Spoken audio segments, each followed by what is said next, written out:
La historia de la Iglesia cristiana está llena de gran contenido, también de grandes pasajes, de muchos personajes.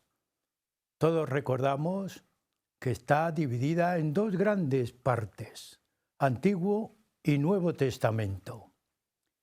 Hoy en el programa nos vamos a situar en el Nuevo Testamento. Todos lo conocemos y todos sabemos la cantidad de pasajes que tiene, la cantidad de personajes, de todos los oficios, de todas las clases sociales, son tratados en el Nuevo Testamento. Cuando pensamos en él, hoy vamos a centrarnos en un personaje especial, en unos personajes muy peculiares, personajes que tienen una gran expectativa sentimental, personajes que tienen una capacidad de reflexión única y muy completa. Son los militares. ¿Han pensado alguna vez ustedes en el Nuevo Testamento y en los militares? Militares, centuriones, legiones. ¿Verdad? Qué llamativo la idea, qué llamativa la idea. Y además fueron protagonistas activos del acontecimiento más notable que hay, que hubo y existe en la humanidad. Nada más y nada menos que la formación de la Iglesia cristiana, pero también de la civilización del cristianismo. Pues bien, con esta idea, Huellas de nuestro tiempo, hoy les presenta un tema muy peculiar, un tema único, para que pensemos lo militar en el Nuevo Testamento.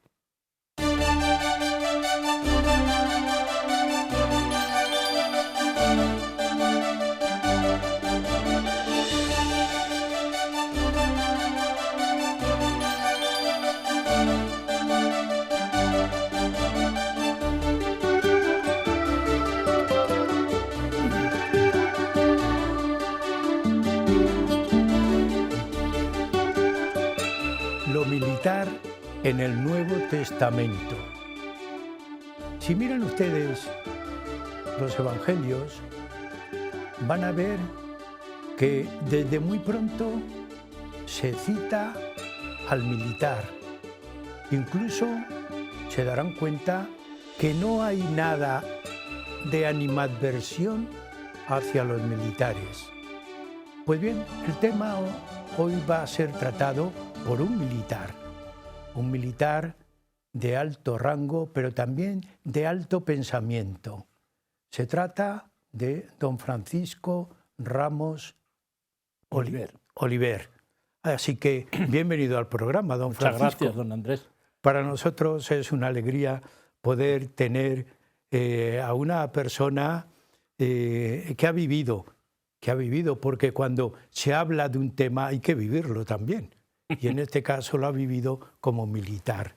Amigos, don Francisco es general de división retirado, un militar dedicado a la enseñanza en otros tiempos en la Academia de Infantería de Toledo y actualmente es el presidente, director gerente del patronato de la fundación, ¿no? Museo del Ejército. De la Fundación Museo del Ejército.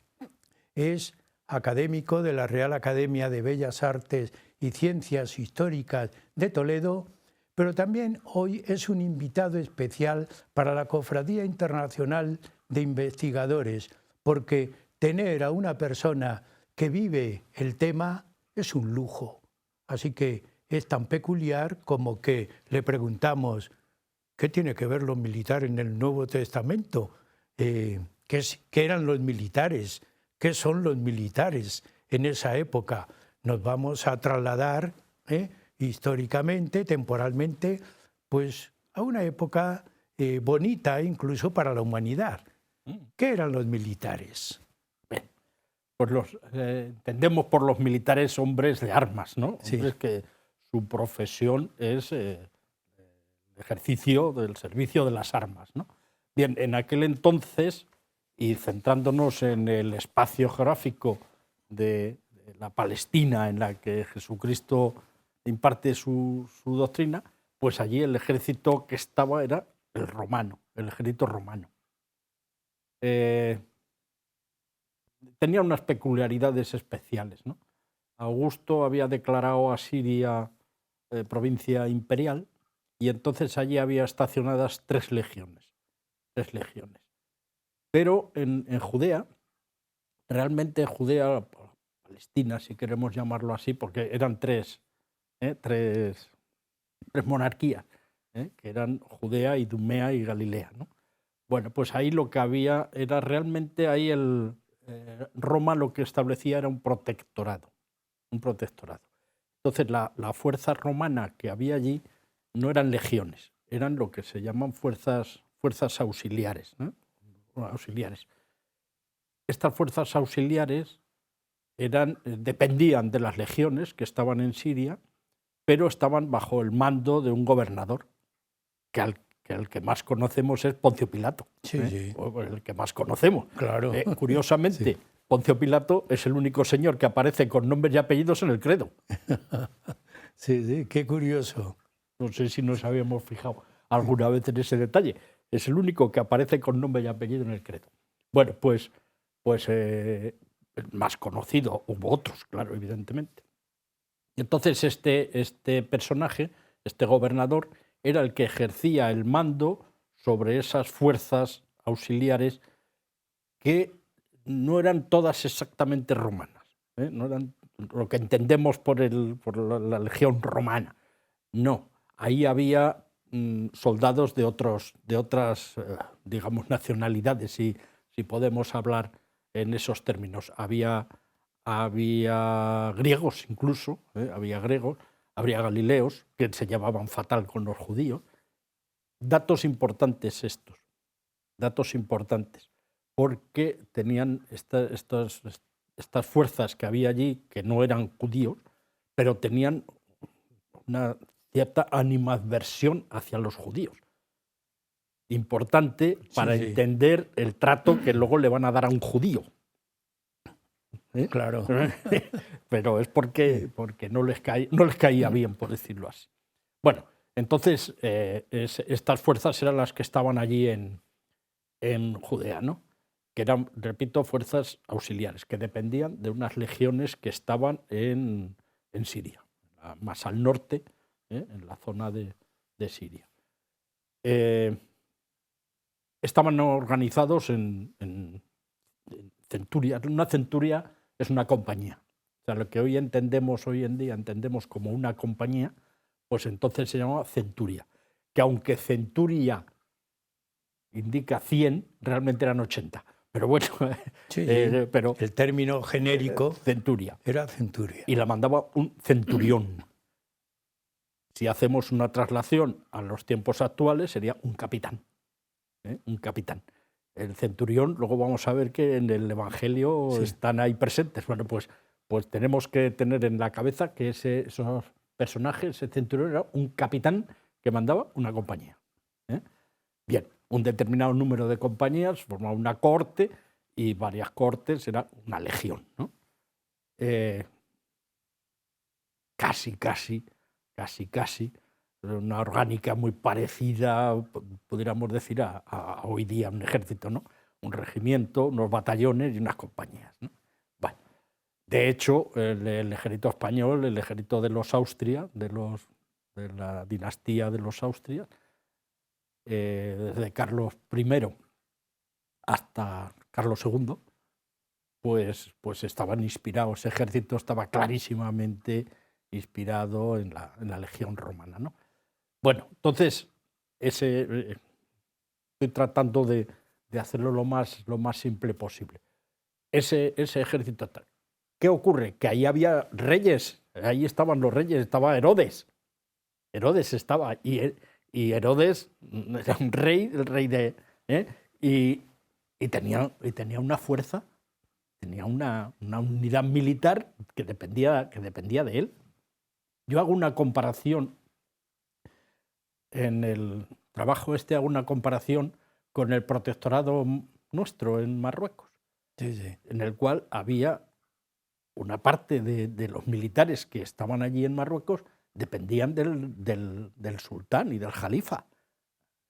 Entonces, lo mismo había en Judea, ¿no? Había una fuerza, una tropa que dependía de ese rey que estaba allí, aunque era Roma la que estaba dominando aquello. Es decir, lo que entendemos como un protectorado. Se mantiene la ficción de un Estado semi-independiente controlado por una potencia extranjera. Bien, pues más o menos eso es lo que venía a ser aquello, ¿no? Y esos soldados eran esos auxiliares, había un ala de caballería y 4 o 5 de cortes de infantería. Algunas aparecen en el Nuevo Testamento, por ejemplo, el centurión Cornelio, pues ahí dice que es de la centuria itálica, de la cohorte itálica, ¿no? Es decir, que sí los evangelios nos dan datos en el cual podemos localizar, digamos, qué unidades eran las que estaban allí. Estaban en ese momento, ¿no? Sí, en ese momento. Sí. Y entonces, todo esto hay que cogerlo con alfileres, porque es muy complicado. Entonces, probablemente hubiera una corte en la Cesarea Marítima, porque era la capital de aquel estado, ¿no? De aquella zona, de aquella. Entonces, la Cesarea habría probablemente, casi seguro, una de las cortes estaría allí. Otras 2 estarían en Jerusalén, tanto en la Torre Antonia como en el Palacio de Herodes, claro, la corte que digamos, atendía o defendía o tal al propio Herodes. Y las demás pues estarían distribuidas por el territorio. Y ahí aparece nuestro querido centurión de Cafarnaúm. Bueno, pues ya hablaremos. ya hablaremos del centurión. Ya hablaremos ¿Cuándo empieza a significar, por lo menos la figura de un militar, aunque no sea centurión, pero de un militar en el Nuevo Testamento, desde muy pronto, ¿no? Muy prontito. Vamos a ver. Si damos crédito, porque ahí el episodio es controvertido, ¿no? Pero vamos a darle crédito, ya está. A la matanza de los santos inocentes, pues claro, alguien los mata. Y alguien que tiene armas. ¿Y quiénes son los que tienen armas? Pues los soldados. ¿Qué soldados eran esos? Yo creo que esos soldados eran precisamente de esa cohorte de Herodes, de esa guardia, que tenía Herodes. Que podían ser auxiliares, ¿no? Sí. Pues eso, él tenía esa guardia, que probablemente sería una corte con organización romana y controlada por los romanos, evidentemente. No, los romanos no se iban a dejar allí una unidad militar que circulara por allí libremente. Entonces la tendrían controlada, pero probablemente fueran de esa unidad militar que dependía de Herodes o atendía a Herodes. Sí, no era el ejército romano puro. No eran legionarios. Suponemos que el ejército puro, como acaba de decir, pues estaría en las estrategias más fundamentales, ¿no? Claro. Vamos a ver.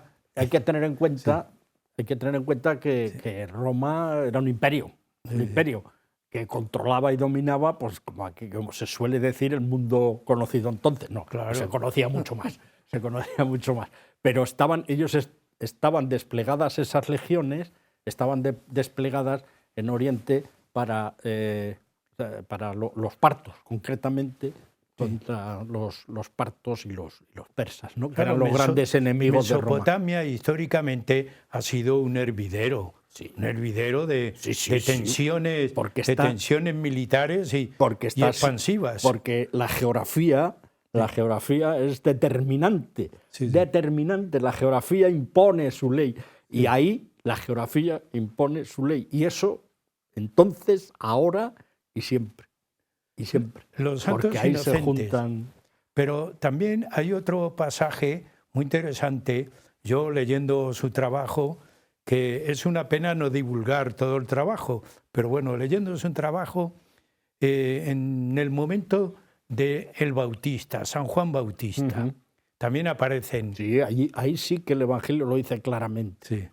Dice, y entonces llegaron 2 soldados. Ahí no dice, no, ahí eran 2 soldados. Sí. Y está claro que son 2 soldados, ¿eh? O sea, que forman parte de una unidad militar organizada, porque el soldado, una cosa es el soldado y otra es el guerrero. Sí, sí. El soldado es aquel individuo que forma parte de una unidad militar organizada, y de lo que entendemos por un ejército regular. Ese es un soldado. Lo demás es un guerrero o lo que sea. Entonces ahí el Evangelio dice que son 2 soldados. Y bueno, pues hay que pensar que forman parte de estas unidades que están, hemos dicho hace un momento, distribuidas por ahí. Bien, no especifica de qué unidad pertenecen ni falta que hace. Entonces, eso es muy interesante porque los soldados, claro, Juan está predicando y entonces los soldados se acercan y dicen, bueno, ¿y nosotros qué tenemos que hacer? Dicen, a ver, ¿nosotros qué tenemos que hacer? Aquí? ¿Qué hacemos aquí? ¿Qué tal? Y entonces Juan el Bautista se lo dice claramente, no hagáis extorsión, no tal, contentaros con la paga y no abuséis de la población, ¿no? Bueno, hay que situarse que estamos en el siglo I y entonces ahí los soldados no eran como ahora, era otra cosa. Y entonces pues le dice eso. Pero fíjate que pasados los siglos, nuestro querido rey Carlos III, en 1768, promulga las famosas ordenanzas para el ejército, que han sido nuestro evangelio durante siglos. Bueno, pues, y les dice a los militares que se contenten con la paga que reciben. Es decir, ya allá en el siglo I de Cristo, ya el Juan Bautista dice, conténtate con tu paga, contenta con lo que te pagan, sí, y no robes ni hagas extorsión ni tal.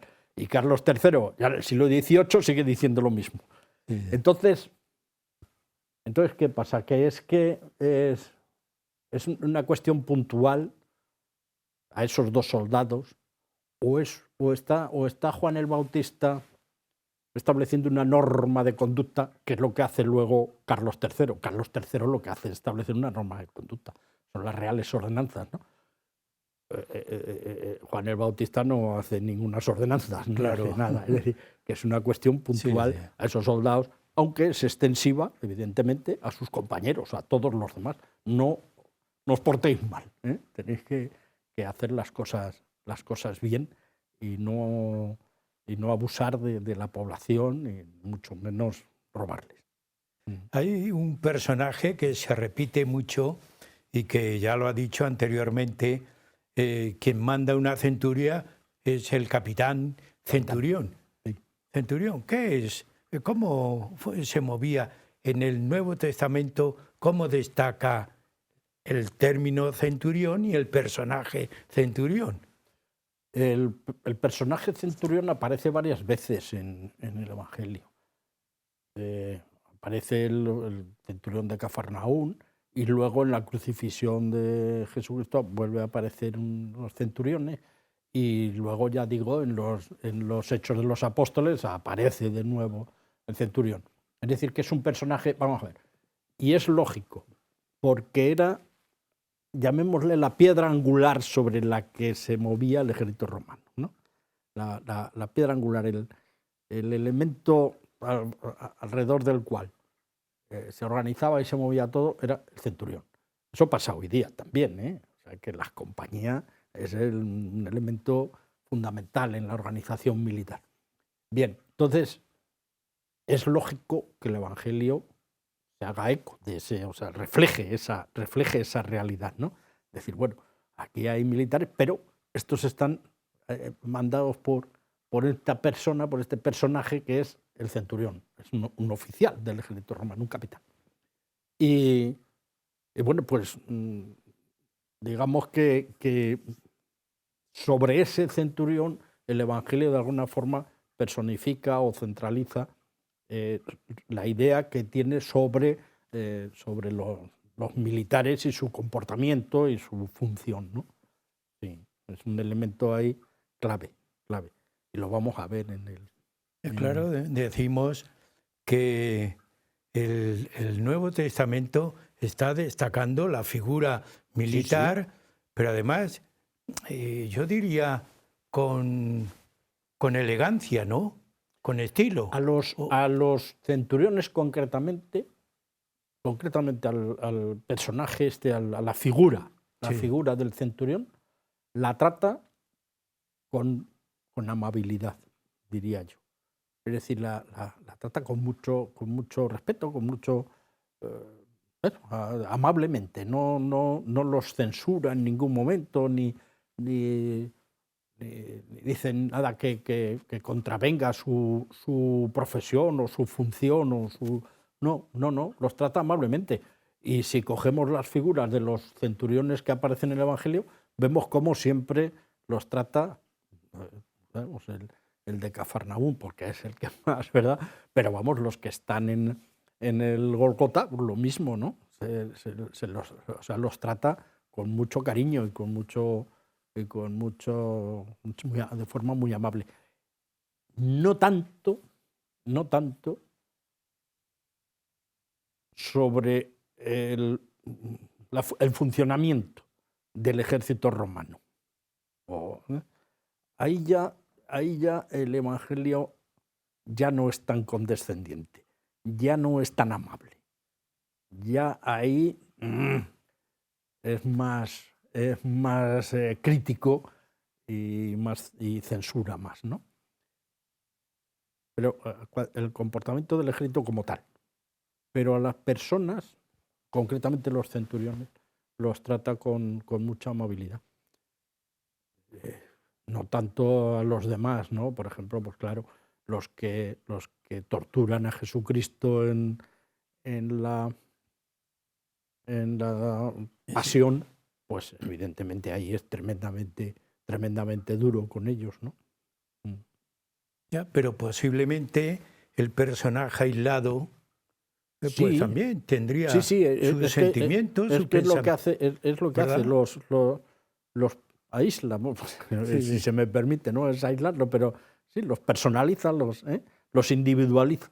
Sí. Y entonces, eso sí. Pero cuando habla de lo que es la organización, de lo que es el conjunto, ahí ya no es tan amable. Posiblemente, a nivel personal, pues claro, podrían tener otra formación. Sin duda. Posiblemente, ¿no? Y otro pensamiento, otro sentimiento. Y cuando vieran la predicación, cuando vieran todos los pasajes en donde se movían ellos, pues claro, les haría pensar. ¿Y por qué tenemos que intervenir? ¿Y por qué tenemos que atacar? Es como hoy comparando un policía cuando llega el momento y dice, ¿por qué tengo que pegar yo? Yo tengo que defender de otra manera, ¿no? Posiblemente. Estos militares eran profesionales, claro, eran profesionales. Y bueno, pues la historiografía nos ha llegado que eran magníficos profesionales, ¿no? Era gente, pues, conocía muy bien el oficio.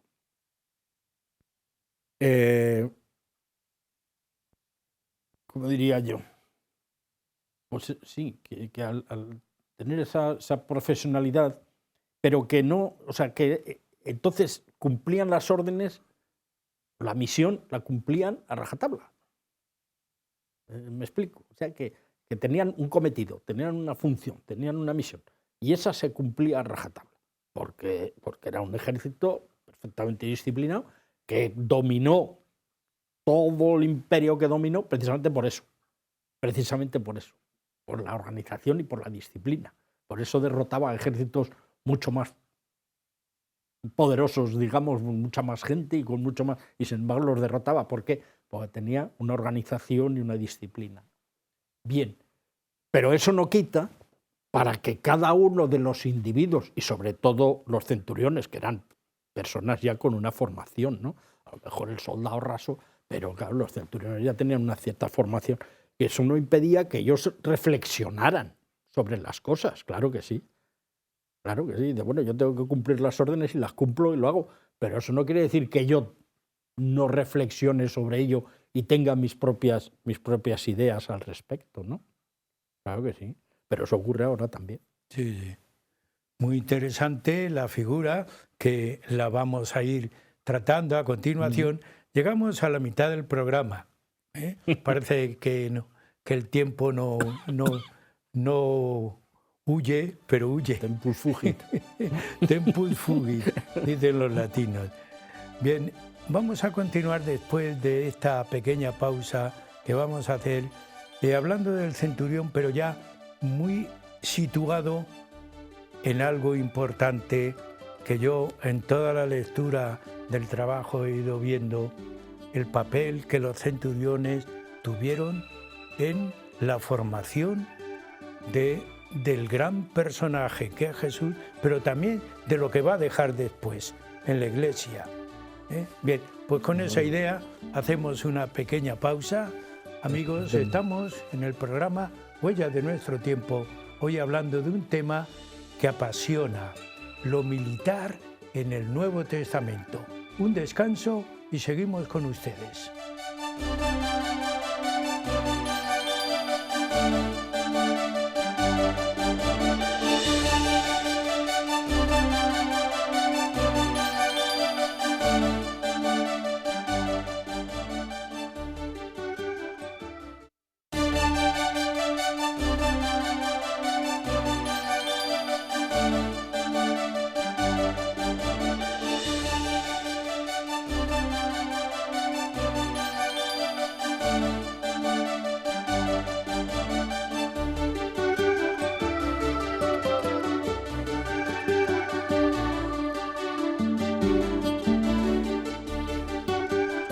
Continuamos en el programa Huellas de nuestro tiempo, que hoy don Francisco Ramos nos está explicando, nos está metiendo en el Nuevo Testamento. Y en el Nuevo Testamento que estamos acompañando a los militares y sobre todo a los capitanes, los centuriones, los que mandan, los que dirigen, pero también los que nos envían mensajes hoy a nosotros para que cuando leamos digamos, estos personajes pensaban. Pues vamos a continuar con un centurión. A mí me ha llamado la atención el centurión, el capitán. El capitán manda y dirige y sabe por dónde va el camino. Y él, este centurión, cuando ve a Jesús, encuentra el camino. Exactamente. Encuentra ¿verdad? el camino. Encuentra el camino. Sí. Por ese Sí. motivo es importante. Es un pasaje muy bonito del Evangelio, o al menos a mí me lo parece. Sí, Vamos. sí. Es un pasaje muy bonito y muy interesante, muchísimo, porque tiene muchos detalles, ¿no? Bueno, en primer lugar, es un gentil, o sea, es un pagano, ¿eh? No profesa la religión cristiana ni nada. Él sabe quién es Jesucristo porque anda por allí y se ha enterado, pero no es un cristiano, no es un seguidor hasta un momento determinado, no es seguidor de Jesucristo. Él es un pagano como todos los romanos. Él manda un destacamento que está en Cafarnaún. Hay un destacamento allí para control de... Eso está más o menos entre las tetrarquías, ¿no? Es un cruce de caminos, por allí pasa una vía romana y demás. Y bueno, pues él está allí para controlar ese paso de frontera y sobre todo para controlar los impuestos. Sí, sí. Es una constante en toda la historia. Bien, entonces repito que es un gentil. Muy importante ese detalle. Bien, tiene un criado, hoy lo llamaríamos una ordenanza, que está enfermo. Está enfermo y entonces pues aparece Jesús y el centurión, que es un hombre de armas, que es un hombre acostumbrado, y él lo dice, que está acostumbrado a obedecer y a mandar. A obedecer, porque yo, dice, soy un subordinado, pero también mando. y le digo a uno que vaya y va, y le digo a otro que venga y viene. Es decir, que es un hombre formado y bragado en la milicia, ¿no?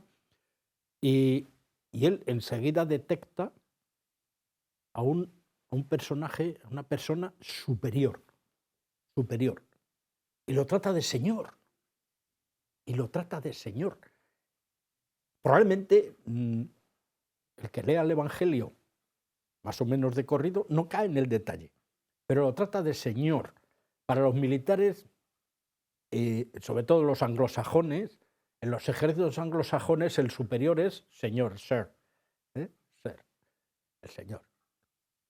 Para nosotros no tenemos ese tratamiento normalmente, pero sí, es decir, el señor, este está por encima. Entonces el centurión detecta o reconoce en Jesús una autoridad superior, es decir, este está por encima de nosotros, está por encima de nosotros.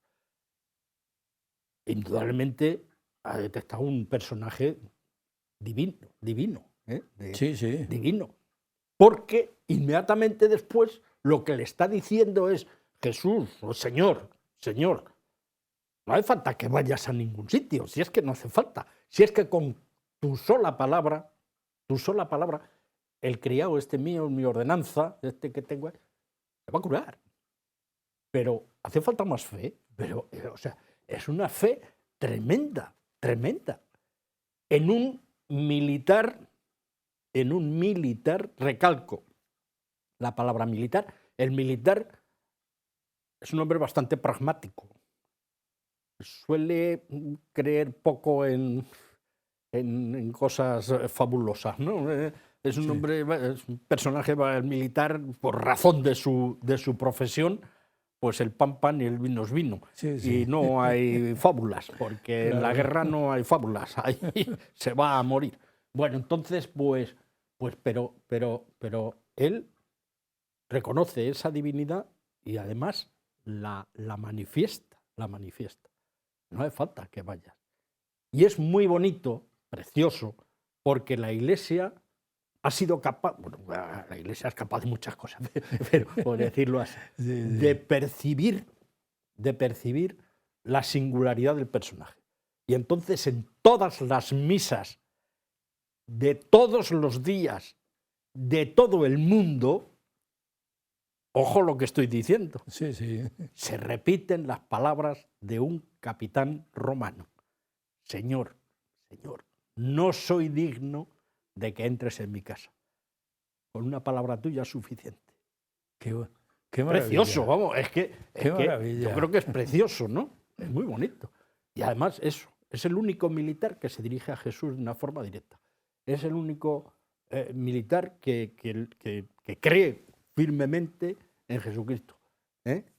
Y bueno, pues yo creo que es un pasaje, bueno, y que además, pues de alguna forma, le habla también en parábola. Le habla en parábola a Jesús. Yo, que también soy un subordinado, le digo a uno que vaya y venga, y al otro que venga y vaya. Es decir, de alguna forma también le está hablando en parábola. Es que es magnífico. Es que es un pasaje que no tiene desperdicio por ningún lado. Es decir, se están entendiendo con la mirada. Total. Que no tiene desperdicio el pasaje. Qué maravilla, ¿eh? Maravilloso.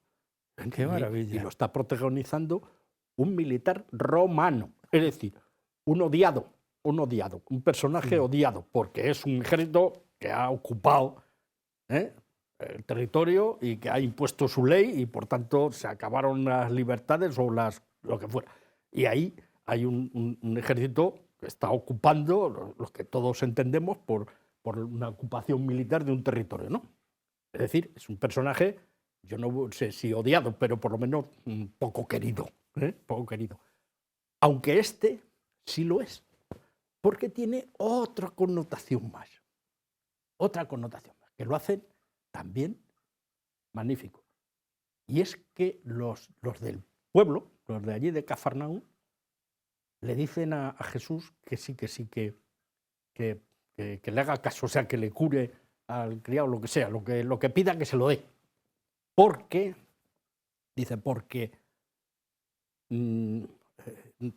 nos quiere, vamos, que tiene amor hacia nuestro pueblo y nos ha construido una sinagoga. Qué detalle.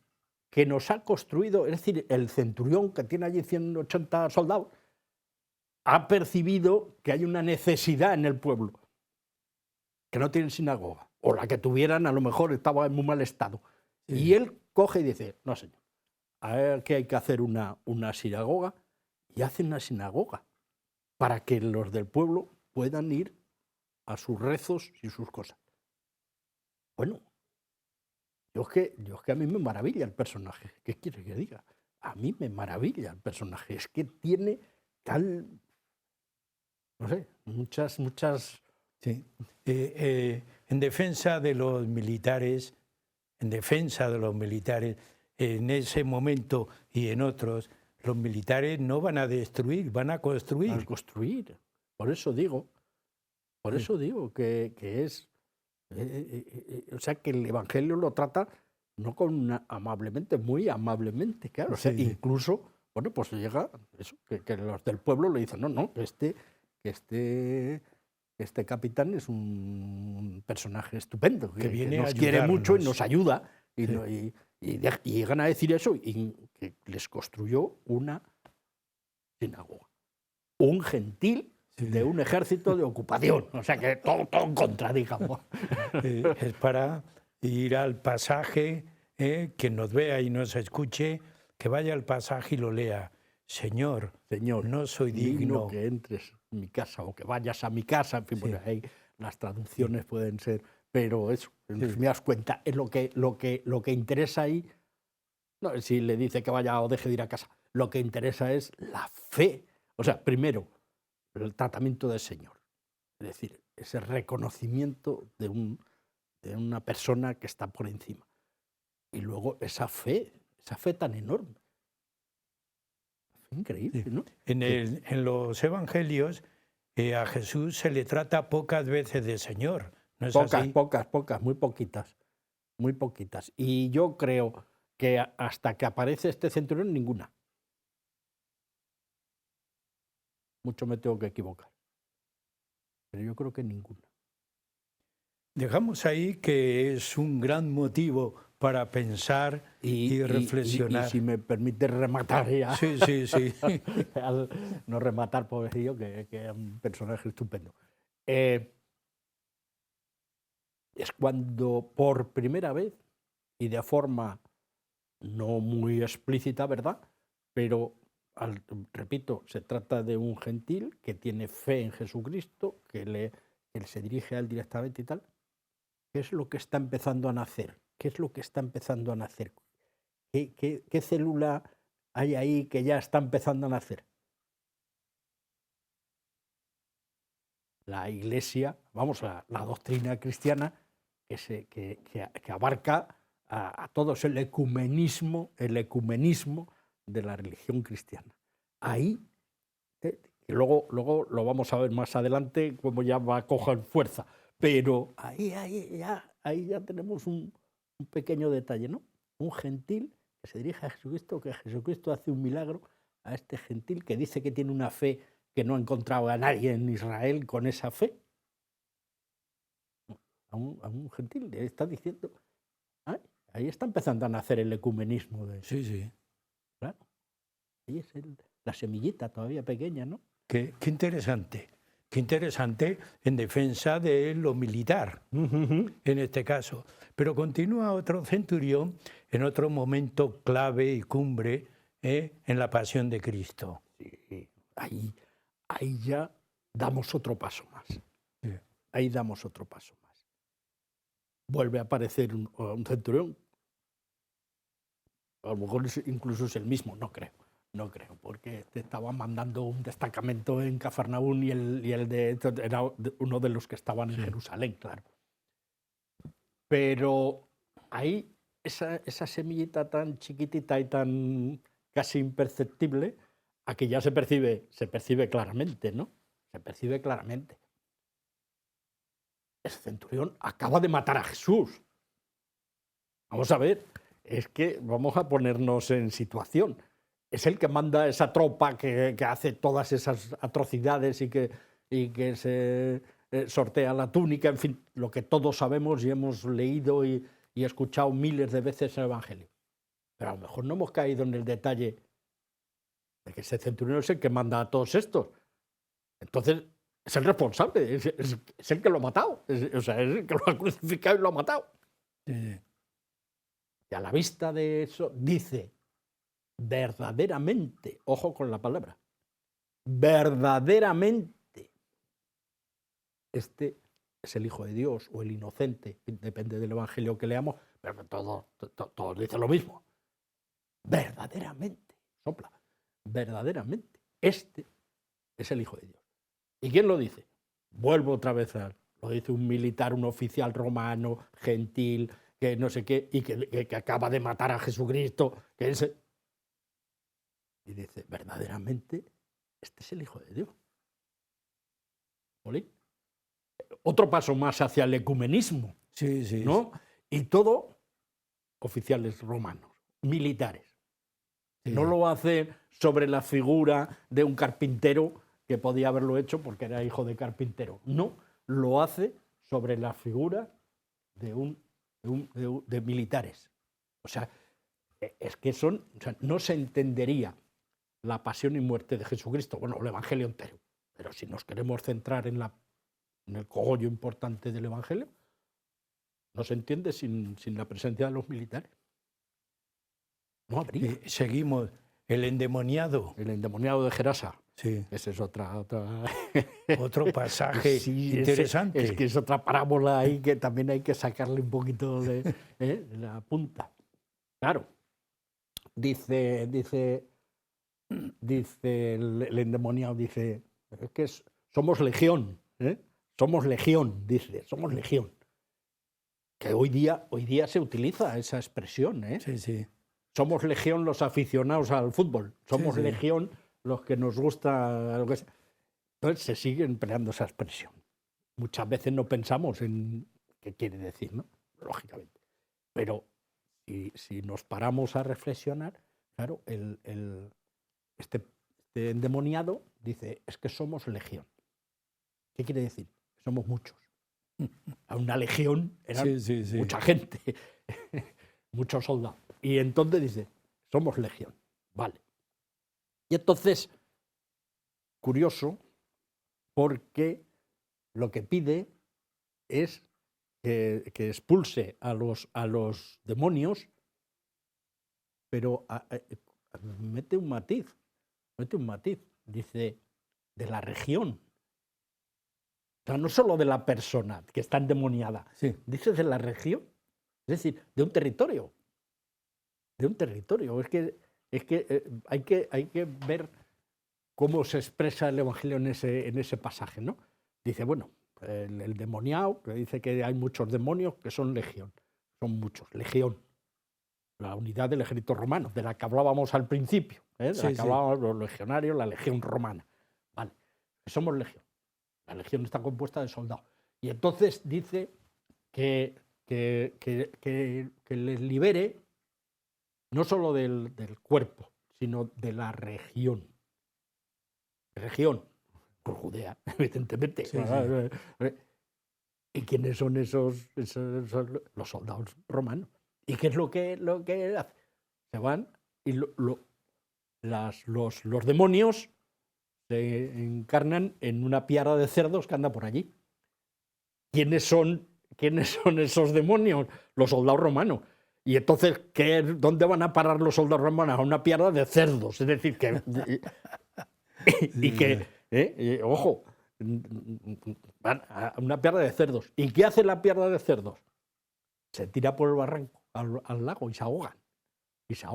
Y entonces el endemoniado aparece hecho un pincel, el tío, sentado allí, tal y cual. ¿Qué ha ocurrido? Que la legión romana ha sido destruida, se han ahogado, se han ido, que eran unos cerdos además. Y entonces el endemoniado es la encarnación de Judea. Parece el tío diciendo, por fin nos hemos librado de todos estos.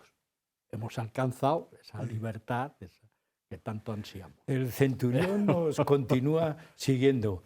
En los Hechos de los Apóstoles también aparece el centurión Claudio. Claudio, hombre temeroso de Dios, dice. Sí. Sí. Otro paso más al ecumenismo.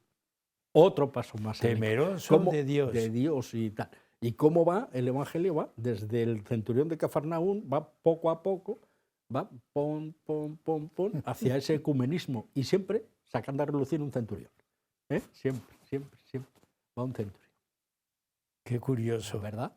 Bueno, qué Y curioso, luego, ¿no? el ecumenismo ya, cuando aparece ya San Pablo, claro, San Pablo es la figura fundamental y San Pablo, bueno, pues tiene relación, aparecen los centuriones en la vida de San Pablo. San Pablo le considera al centurión una buena persona. Bueno, claro que sí. Es decir, que estamos siguiendo, al final tenemos que pensar que es un personaje importante en el Nuevo Testamento, en el Evangelio. Totalmente. Es decir, y esto también nos hace pensar y reflexionar que luego, lo poco que nos quede de tiempo, en el término y en el colofón, lo podemos decir. Pero los caminos de Dios son inescrutables. Son muchísimos, son muchísimos. Nosotros aquí, de una manera muy sencilla, se está buscando un camino, pero ¿cuántos no hay? Pero todos son válidos. Todos son válidos. Y a San Pablo también, los centuriones, los soldados romanos, le tratan bien. Le tratan bien. Bueno, porque era ciudadano romano. Ahí ya es que interviene un factor importante. Claro, cuando él dice que soy ciudadano romano, y entonces cuidado.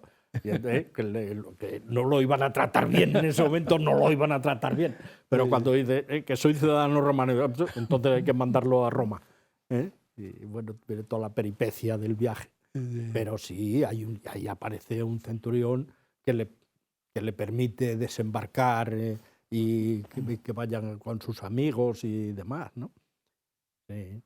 Eso en las ordenanzas, hay una frase ahí que, claro, no digo de dónde sale, los militares sí lo entienden rápidamente, que hay una frase en las ordenanzas que dice que será firme en el mando y graciable en lo que pueda. Hay un artículo que tiene esa frase, ¿no? Firme en el mando y graciable en lo que pueda. Y entonces este centurión era firme en el mando y graciable en lo que pudo, es decir, le permitió desembarcar. Sí. Pero hay otra frase que se ha quedado en la historia, porque también los evangelios tratan correctamente, ya hemos dicho, a los militares. Pero hay otra frase que yo en la lectura de su trabajo lo he visto: si quieres la paz, prepara la guerra. Sí. Cuando César fue a pasar el río Rubicón, dijo, si vis pacem para bellum. Si quieres la paz, prepara la guerra. Pero el militar no prepara la guerra. Sí. ¿La prepara? Sí, vamos a ver. La profesión militar en circunstancias normales como las que afortunadamente estamos, no ejerce la profesión. ¿Verdad? O sea, en la profesión militar, los militares no ejercemos la profesión. Nos morimos de viejo sin haber ejercido la profesión. Dice, a ver, explíquese un poquito mejor. Sí. A nosotros nos preparan para la guerra. Nuestra profesión, nuestra esencia última es la guerra. O sea, se nos prepara para la guerra. Y para ganarla. A ser posible. Y entonces, pues esa es la esencia de nuestra profesión, es la guerra. Luego la podemos adornar de muchas maneras, pero el núcleo es la guerra. Y para eso se nos forman las academias. Estudiamos la guerra desde todos los puntos de vista. Pero, afortunadamente en España, y ojalá sigamos así, siglos y siglos, no hay guerra. Lo cual, ¿qué ocurre? Que después de casi 50 años de profesión, como he estado yo, pues yo no he ido a ninguna guerra. Dice, bueno, pero usted ha estado en Kosovo, ya ha estado en Bosnia, ya ha estado en no sé dónde. Sí, pero yo no, o sea, pero mi patria no estaba en esa guerra, estaban otros. Yo he ido a tratar de separar los contendientes, de apoyar humanitariamente, haciendo muchas cosas. Pero mi ejército y mi patria no estaban en esa guerra. O sea, que realmente el ejército español lleva muchos años, muchísimos, sin intervenir en ninguna guerra. Y así debemos seguir. Pero la esencia nuestra es esa, es la guerra. ¿Sí? Pero no la ejercemos. Un catedrático amigo mío, hablando de esto, y me dice, o sea, que es como si yo me dedicara a preparar una clase, una lección, que no iba a impartir nunca. Digo, exactamente. Ya, pero en el tema que hemos tratado, sí que han impartido clase los centuriones, ¿verdad? Sí, ahí sí. Y llegamos al final del programa. Ahí sí. Tenemos que, como colofón de todo lo que se ha hablado de los centuriones, del ejército, de la intervención, los hechos de los apóstoles, esto es, hay que pensar, destacaron la figura militar y del centurión en todos los pasajes fundamentales de la vida de Jesús. Todo esto nos tiene que hacer pensar y reflexionar. ¿Cómo podemos terminar este programa? Buena pregunta. Es que me lo está pidiendo. Sí, me lo está pidiendo el tema. Sí. Yo termino el trabajo con una frase de Jesucristo. Bienaventurados los que trabajan por la paz, porque ellos serán llamados hijos de Dios. Ahí yo no lo puedo enmendar.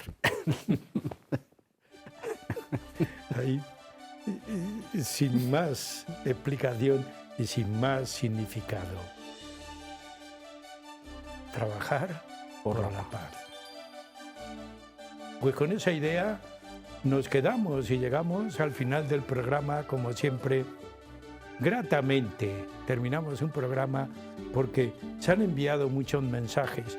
Uno fundamental, yo quiero que hoy que la gente lee poco, aunque sea en eso que llaman de medios técnicos X, que miren y lean ciertos pasajes que aquí se han tratado en este programa.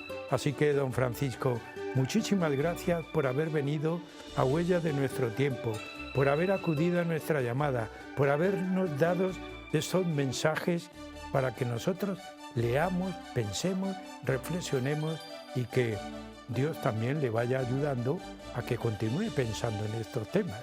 Así que muchísimas gracias por estar en el programa. Las gracias Andrés, a ti y a... Y que si Dios quiere podamos repetir con otro tema. Claro. Cuando quiera. Cuando quieras, Andrés. Y, pues y muchísimas gracias a vosotros y muchísimas gracias al canal diocesano.